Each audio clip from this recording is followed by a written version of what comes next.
What is the big deal? Like, I don't know. That's a good perspective, though. Oh, we are going live now. Being canceled now. Okay, I'll do the intro.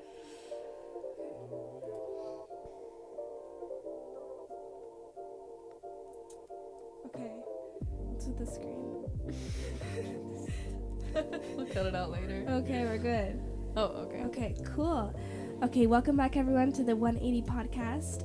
For those of you joining us for the first time or returning, we also have our Instagram, which is at 180.shift, Twitter and TikTok 180shift, as well as you can visit our website to learn more about us at 180shift.org.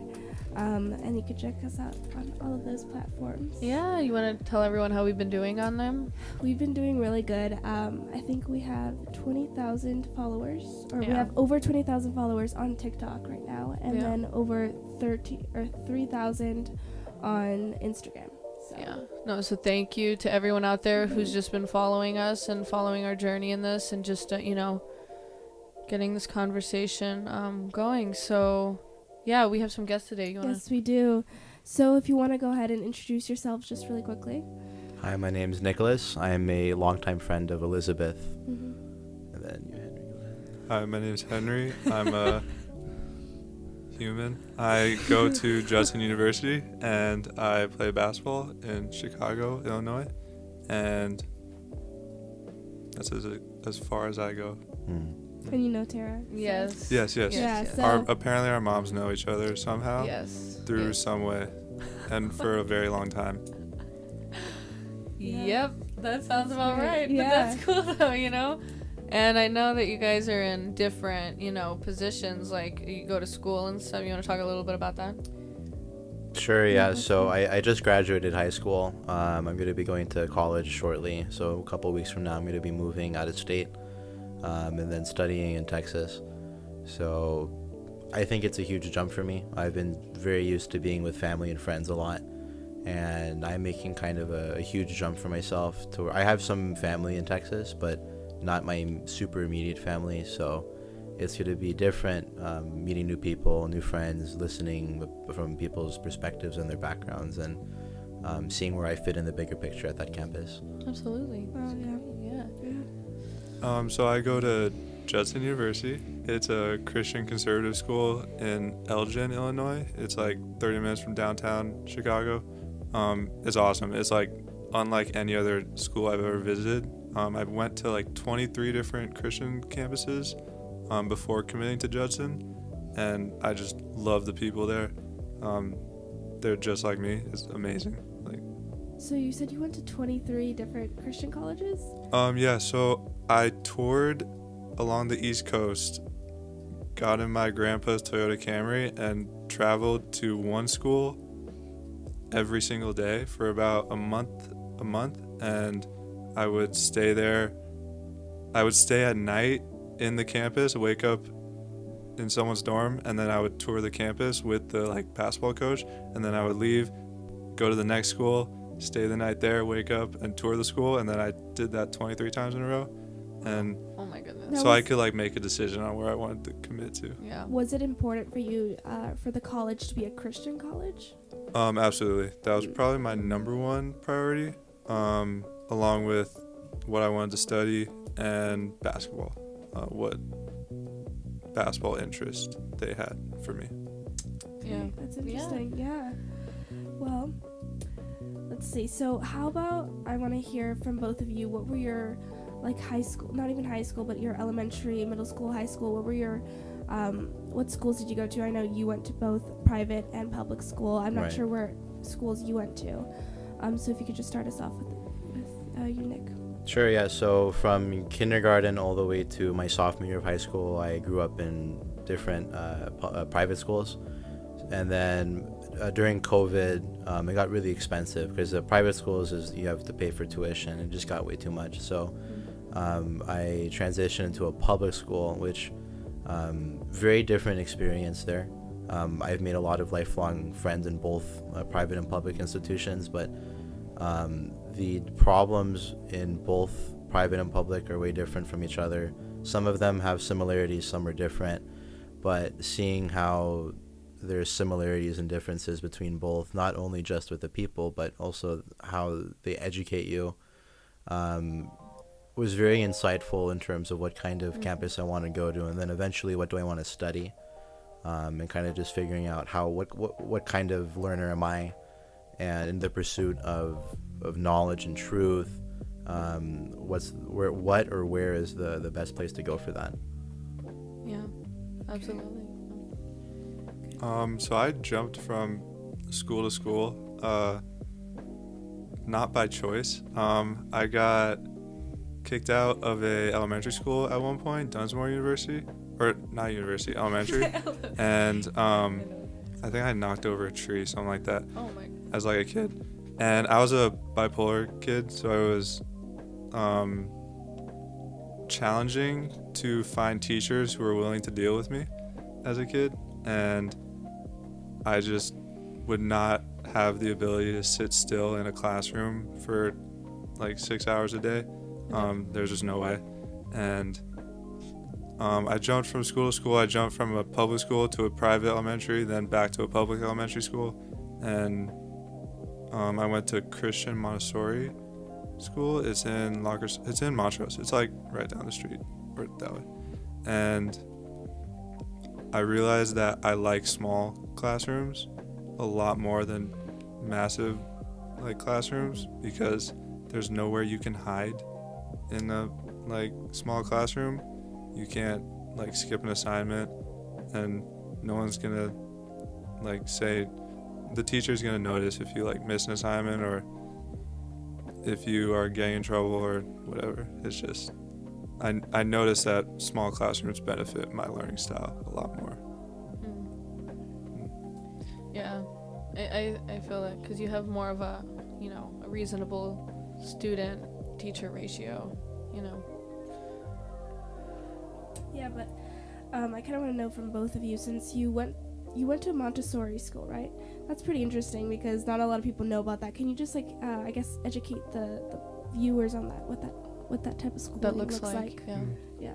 Yeah, I think it's structured a little differently. You're given like almost like high school periods, as you would like in high school. You're given like 6 classrooms that you go to, and you go from classroom to classroom every hour, and you have lockers. You're structured exactly like a high school would be, but you're in like 2nd grade, 3rd grade, 4th grade, and it helped because you're never sitting in one spot for too long, and they have a lot more time for like exercise and getting outside. And it was a small Christian school as well, so same morals, beliefs that my family believed in, and it was just a very nurturing and loving environment that you don't see in public school.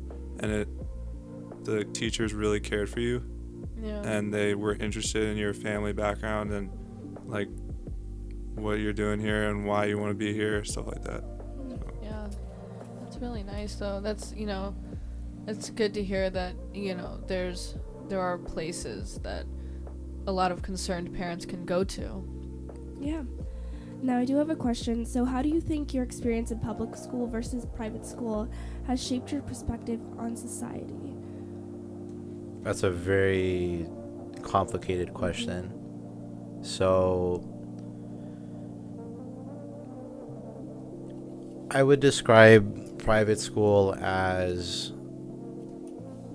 nurturing. I do really agree with that description, where the people that work at a private institution, like a Christian school, or if it's Jewish or Muslim or whatever faith they practice, if it's a private institution, the people that are there to teach your children are much more involved with the students. And I did like, when I was growing up, very small class sizes, and it allowed for the teachers to almost have a very serious relationship with the student, versus in public school, because the class sizes were much larger, some relationships were more transactional. I turn in a piece of paper and then you give me a grade, versus at a private institution, they're much more about, let's say you failed or you forgot to turn an assignment, they're much more about, well, what happened, like, is everything okay, are you okay, or is there anything I can do to help you? versus public school teachers. Some do care. You have to give credit where credit's due, but some don't. You know, if you're missing the assignment, they're not going to go chase you and see if everything's okay.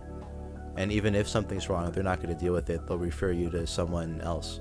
Yeah. You know, so my outlook on society is people that go to private institutions do have that Advantage. They do have that advantage where there's more people there that can support them. But at the same time too, is if you're born into a family that does have the income to support that kind of education, you're already more prone to being more successful just because you're in a much more stable environment. And another thing too, though, is when you're in a really stable environment, the problems that you face are not really problems. They're more they're very dramatized. Like at the school I went to, No, I know what you mean. it was a very privileged school. Like my high school experience for freshman and sophomore year, the friends I had, I didn't know this at the time, and even they didn't know how wealthy they were, but I was easily friends with their parents were multimillionaires, or the businesses they owned spanned across the entirety of LA County, or they're car salesmen, or just whatever it may be, or they work in construction. But some of my friends did not know just how expansive their family wealth was, because they just didn't know. Like, they didn't know any better. They were ignorant to it. But some did. And those that did would make sure you knew. And now you're also dealing with people that are stuck up, that will treat you like crap because you don't have the same wealth or don't share that same that same base with them. Versus public school, a lot of their problems are on the opposite spectrum. They're very real. A lot of parents are divorced, a lot of single mothers, and a lot of them are low income, or they might be undocumented. And so their background coming into school is way more different, you know, where they're living paycheck to paycheck even. And that is a much more different environment. It's much less stable, and for the student that can result in all sorts of behavioral issues or issues academically. And those that really claw their way out of it, and they really keep their nose to the book, and they work their way into higher academia through a public school system, especially if the public school system isn't that good, kudos to them, because it takes a significant amount more effort in that system than it does in private school. So those two institutions, definitely, you can have brilliant minds in both, but the steps they take to get there are dramatically different. Just different journeys. And I would kind of bounce the same question off of you. The differences came socially for me. Private school, I had a blast at school, and I actually was excited to go to school every day, and mainly because the students who I was in class with, like, were very nice people, and they came from, like, really great parents and a stable family, and, like, they were all, like, fairly wealthy to be in that school. In Village Christian School is where I went, and for high school as a private school for 1 year, and it was just night and day compared to, like, Crescenta Valley High School or Rosemont Middle School. It was amazing to be at that school with very kind-hearted people, and my experience in public school was absolutely not that. It was, like, ruthless, and I didn't have very many friends. I just, like, hated going to school every day, and I just hated school. I would, like, call my dad at lunchtime to just take me home. It was, even in high school, it was terrible.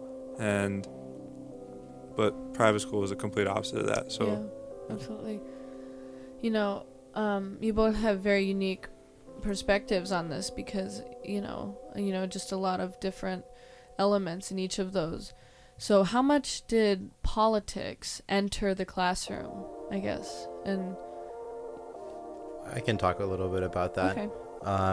I grew up in Los Angeles Unified School District, so not so much Glendale, so I'm not really familiar with how it is here. But one thing they introduced when I switched from sophomore to junior year into public school which was a very foreign thing to me, was diversity, equity, inclusion is becoming a really prominent thing with a lot of corporations now. But they introduced this thing which is called equity grading into LAUSD system for their grades. Not every classroom's adopted it, but some have, and it's being explained to parents and families as mastery grading, but really it is equity grading. But the way it works is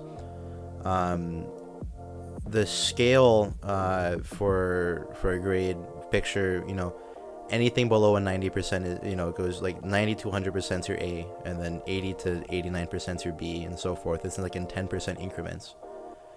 It's possible with equity grading, just the way, not only do they round up, like you're instructed, you round up, the way they scale things, and then they grade on a curve.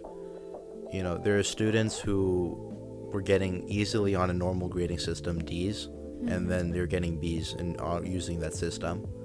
Okay. Yeah. So when I discovered that, I'm like, these people, like, and it's based out of instead of A, B, C, or D, it's points 1, 2, 3, and 4.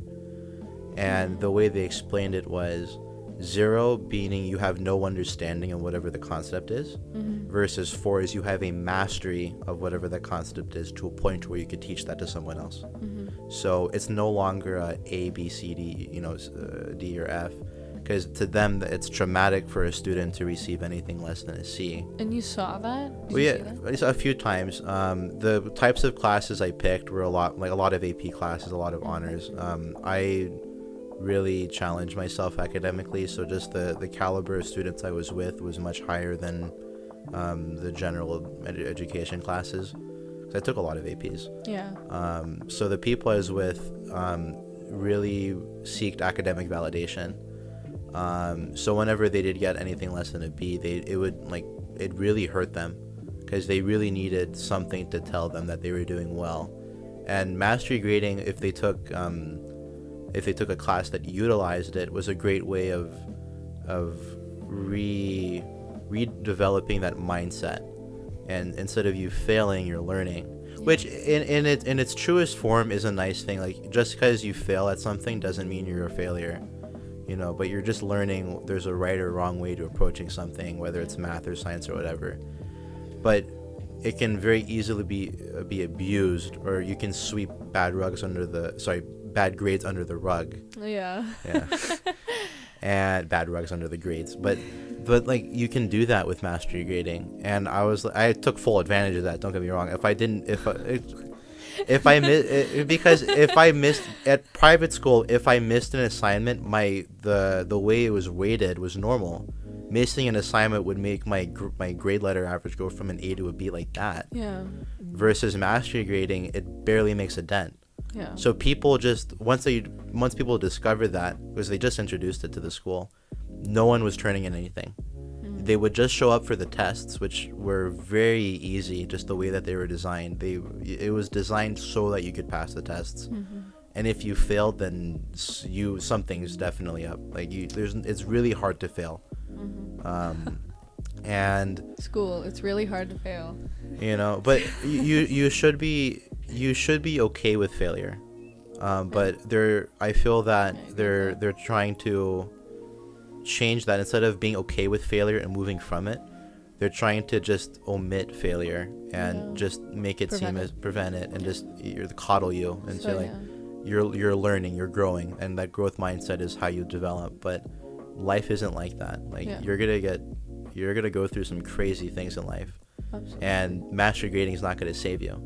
Sounds like a participation trophy. It kind of was. So what was your experience? Did you ever see politics enter the classroom, or enter, like you said, socially? There were, when I was in high school, it wasn't much of that. But when I went to a boarding school in New York, right after high school, I took a gap year. So they had this post-grad program of kids who are not ready for college yet, but are done with high school, need somewhere to, like, keep improving. And I used it as a way to get more scholarship offers for basketball. And develop physically. Yeah. And it was New York, so it was probably one of the most Like left. leftist, Dominating, woke, yeah, liberal, like crazy like it was Yeah, insane. it's very democratic, right? New York. Oh, left. Is it- Yeah. Yeah, I'm trying to think who the governor is right now. I'd have to look that up. But, But it was like absurd, and it was like there was just a very feminist culture there. Yeah. Like hate all men, like men are terrible, disgusting, like no matter who they are, especially like white men. Straight white men is not you don't want to be a straight white male. And cisgender, Yeah. throw cisgender. Yeah, we could keep going like on and on about Yeah. the little groups Yeah. we fall into, but it was Did it ever like personally affect you, like, or did you see it anywhere? yeah, so I was falsely accused for sexual assault at that school, and I ended up getting kicked out. Never had any say in the matter. They took it upon themselves to use me as an example, and the police took it upon themselves in that county to use me as an example for their own like political agenda. At that time they wanted to get campus polices into high schools so that they could catch these like straight males early before they go up into the world and oppress women. Yeah. And that was like the agenda for them. Yeah. And You know, how do you think that the Me Too movement is affecting men and women? society needs strong men, and we are not developing strong men. We are developing boys, and they turn into men. They don't turn into men. They turn into men way too late. And it takes someone like Jordan Peterson to say, like, yeah. he's become so famous Yeah. just from speaking like common sense into these people, into these like men my age, and it's a lack of like father figures, and it's just disenfranchising young men to the point where they don't want to improve or be themselves or like Yeah. be masculine, and society crumbles if you don't have masculine men, if you don't have strong men, and they're suppressing every opportunity men get to be what their like genetics are calling them to be and what their biology is calling them to be. Like even there's a difference between public and private school. Public school is a giant classroom. I would constantly be hearing no from every single teacher I would ever come into contact with. Like, no, you can't go to the bathroom right now. No, you can't run around. Like, just stuff that I was not fit to sit in a chair for 7 hours and just listen intently. And that's just not what young boys are wanting to do. Yeah. Young boys want to be fierce, and they want an adventure, and they want something to fight for, and they want to live like on a farm and be a superhero. And just like that's what boys want. And you know, I have to put a 180 shift moment. We're about to have a 180 shift moment. Are you ready? Okay, everybody get ready. It's a 180 shift. I actually accused a man of rape. So I'm on the other side of that, but of course, you know, my whole thing is I see, you know, because the whole side thing happened, like it like destroyed my community, and people would ask my side of the story, and I was like, well, look at the police report, you know what I mean? And so I don't know. I was in high school, by the way.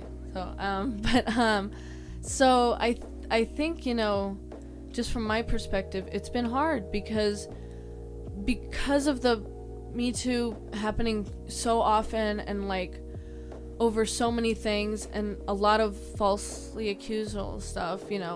Other people are dismissed and looked over and stuff like that. So it's I think the Me Too movement was like a bad Band-Aid, like put on a serious problem, in like every society that has ever been.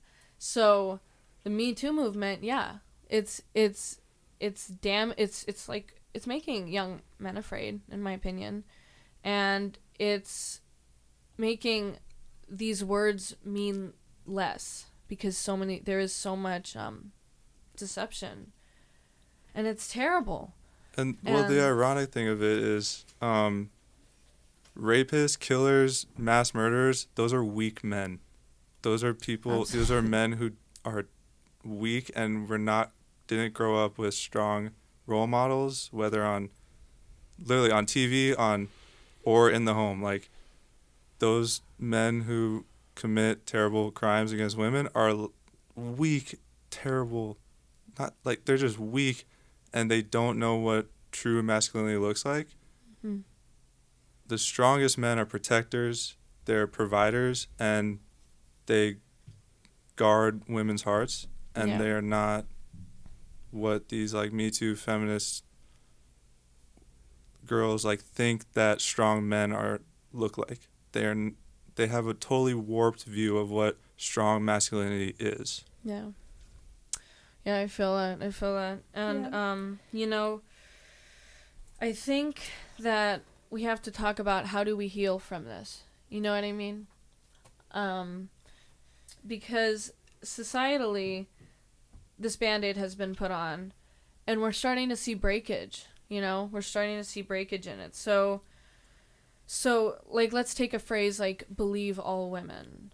That's like an example of like, well, of course, a society couldn't function if that was like a rule. Like, how would, like, what? So that's the solution that's kind of being smacked on it right now, and lives are being affected by this. So what's bigger than all of us? So like, and this is definitely what we're here about at 180. So you want to help get to the prayer, because we're gonna do a prayer here. Oh, okay. Yeah, but before we do that, I do have one more question. Okay. I don't know if you want to get to that. No, yeah. I think it's a good idea to get to the questions, and then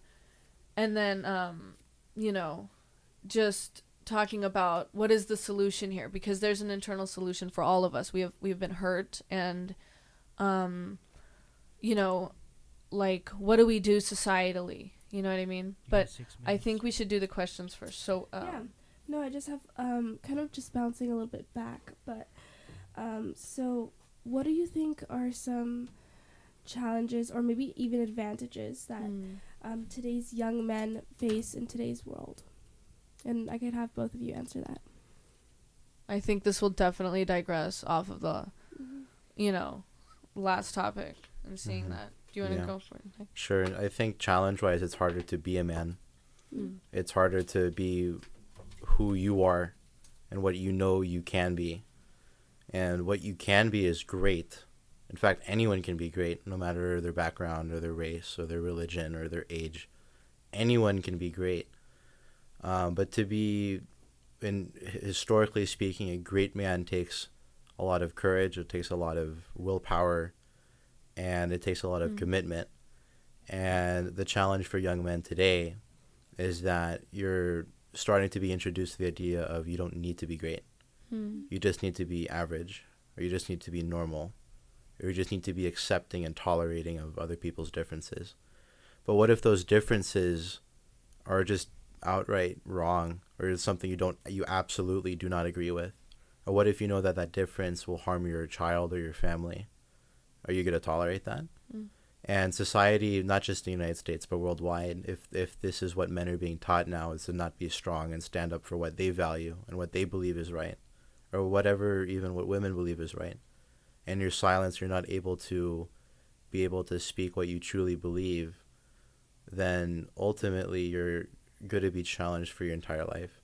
That no matter what you believe or what you see or what you feel is right, it's always going to be questioned by someone, And if you let their questioning get to you and you start tolerating their negative viewpoint of what you may believe, and you become tolerable of that, you're not going to be able to truly be what you need to be or what you want to be. And that's a huge challenge for men now. The only advantage I can think of right now, I think just emotionally for men, is that I think COVID did a great deal of unearthing a lot of generational trauma for a lot of families. I can use mine as an example, but I'm not going to go too deep into it. But my family's gone through a lot of things. I found out during COVID is looking through old photo albums, discovering my family history, who we are as in my family, and the emotional aspects of it though is, why did my dad do this when he was young? Oh, it's because this happened. And those things are triggering, and those start unearthing a lot of emotional problems that before in previous generations men were told to, hey, just deal with it, grow up and be a man. And that mentality is okay for some things. Like if you know you're being over dramatic over something, just get over it. Like, it's not the end of the world. But serious generational things, whether you're abused or your parents were alcoholic and they hit you, or they hit their spouse, and you see that, and that hurts, and or someone close to you passes away. Maybe it's your child passes away, or your spouse, or something traumatic like that. It's hard. And then in that generation, you're told you need to just suck up and deal with it. It's so hard, and then that manifests into all sorts of things. They themselves may become alcoholics, or they may turn to drugs to cope with that pain or that emotional issue, or they might get physical. It might become destructive. And that's where that cycle of trauma and that generational trauma starts. And I think COVID did a great deal of, when all families were together at home and you can't leave, now you're sitting down at the table, and now you're forced to confront whether you have personal issues with yourself or you have issues with another family member, or what's going on, whatever it may be. COVID did a great deal of unearthing a lot of that. And I think one of the advantages men have now is to it's okay to talk about that. Yeah. And it's also okay for men to understand it doesn't have to be okay. Life is not always perfect. You're not always perfect. And once you understand that, it becomes not easier to deal with your problems, but it becomes simpler to deal with your problems. Because your problems will always be challenging, whether it's with death or jealousy or hatred, or if you love someone or you hate someone. It becomes much more simpler to breathe and know that perfection is not what you're seeking, and that as a man, you're called to provide and to protect whatever that may be, whether it's your heart or your spouse's heart, or whether it's your children or your family, is you're called to be something greater. And to get there, you don't need to sweep really harsh things under the rug. It's okay to talk about that. And it's okay to recognize that those things are there. And it's also perfectly okay to recognize that if you need help, it's totally okay to do that. And June is is for Men's Mental Health Awareness Month too. So Oh really? I didn't yeah, know that. and right now a lot of we also know June to be LGBTQ plus Yeah. Pride Month, but it also is a Men's Mental Health Awareness Month as well, and that Oh. men suffer quite a lot of things, but so does everyone. Yeah. But I think the previous generations, men's mental health has been swept under the rug because they're just told to deal with it.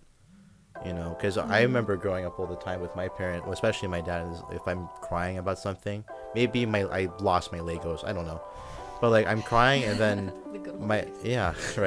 And then my dad would say, hey, just stop crying and deal with it. Like, you lost your Legos, you need to move on. Yeah. But then that kind of became the response for maybe even slightly more traumatic things, where maybe a friend told me, like third grade, might have told me something I didn't like, and that made me sad.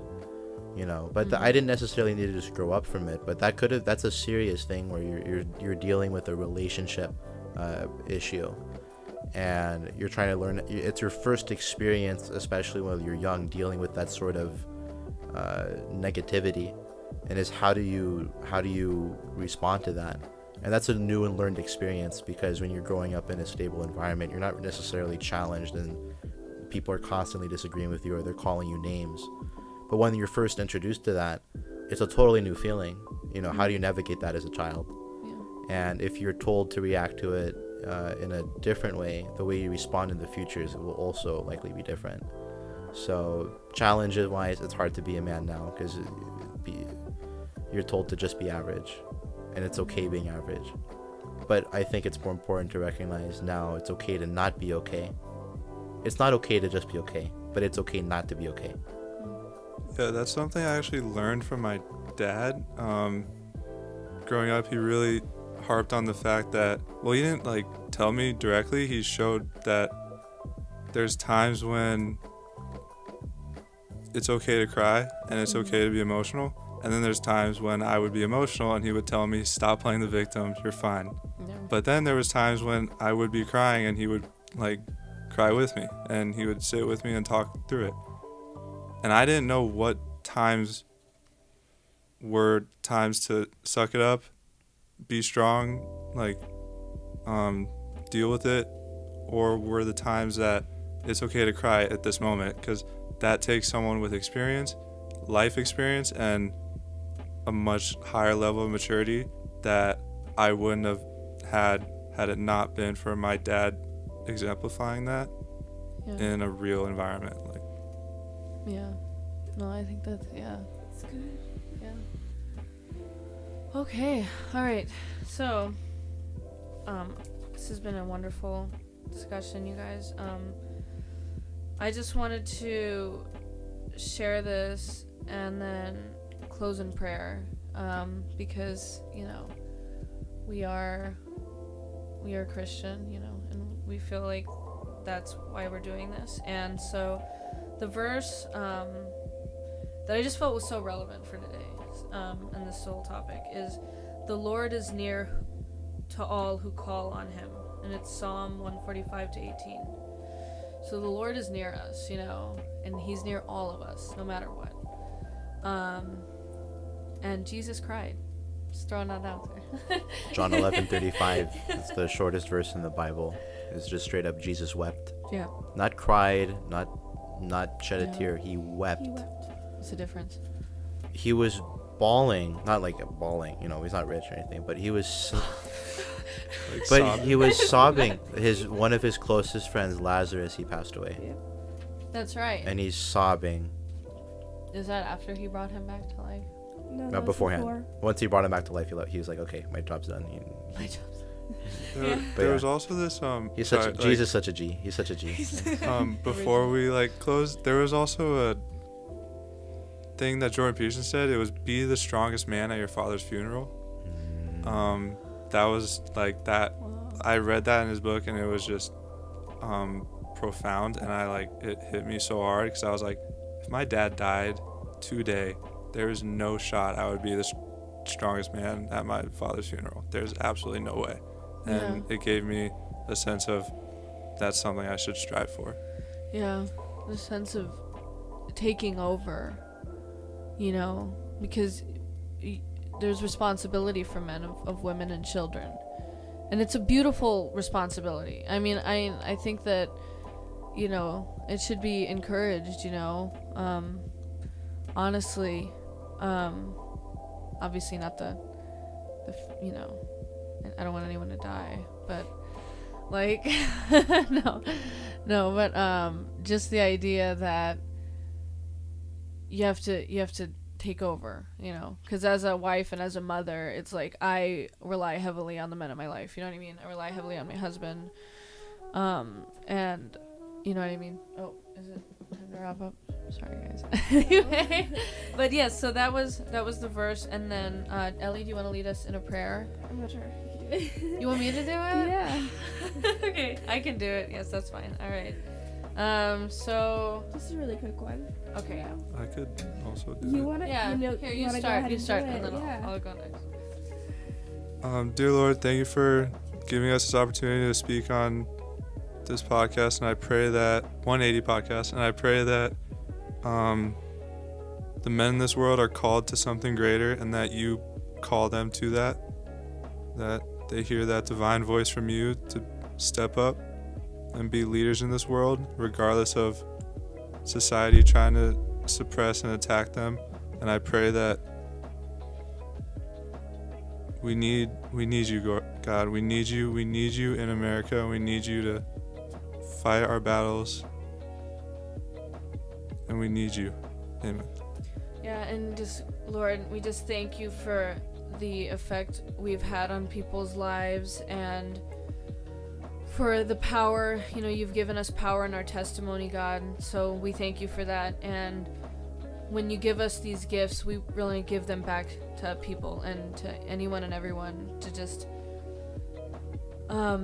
spread your goodwill, try and act like how you would act. God, just give us your wisdom in this, in every conversation that we have on this podcast, off this podcast, in our daily lives, God. We just ask for your wisdom, because just getting older and entering this, the adult world with all these different things that happen, God, we just need you in this, so thank you for that. Amen. Amen. Amen. Okay, so I guess it is, we're about ready to